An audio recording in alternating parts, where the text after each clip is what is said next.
สวัสดีพี่น้องท่านผู้ชมทุกคนทุกท่านในวันที่29กันยายนมาอัปเดตเส้นทางการเคลื่อนตัวของพายุไต้ฝุ่นบัวลอย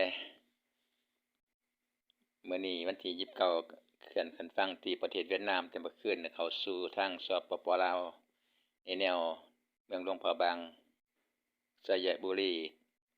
ขณะนี้ก็เวลานี้ 18:00 นก็เป็นหย่อมความกดอากาศต่ำไปแล้วจากเป็นพายุไต้ฝุ่นเป็นลดไปเป็นโซนร้อนมาเป็นดีเพรสชันหลังจากขึ้นฝั่งก็เข้าสู่สปป.ลาวก็เหลือแต่เป็นหย่อมความกดอากาศต่ำหรือเป็นดีเพรสชันก็กดอากาศต่ำตามลำดับอันนี้ก็ทำให้ฝนตกทางภาคอีสานเป็นหย่อมๆหลายพื้นที่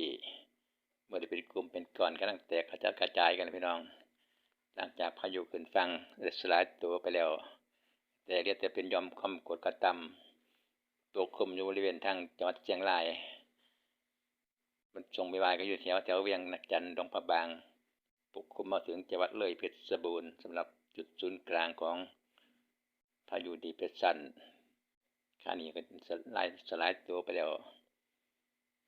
มีพื้นที่ฝนกำลังตกอยู่บริเวณขณะนี้ตั้งแต่เบิดมือวันนี้เนาะ29กันยาตกหนักที่สุดแถวเวียดนามทางตอนบนทางอีสานตอนบนอีสานตอนส่วนกลางขอนแก่นสารคามลงมาทางนี้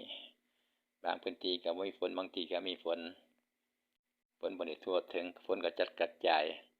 พื้นที่สีแดงนี่ตกทั้งตัวปปลาวนักทั้งหลวงพระบางเวียงจันทน์สำหรับภาคตะวันออกก็บ่ค่อยมีฝนภาคกลางภาคใต้จะมีภาคตะวันออกเฉียงเหนือด้านตะวันออกตอนบน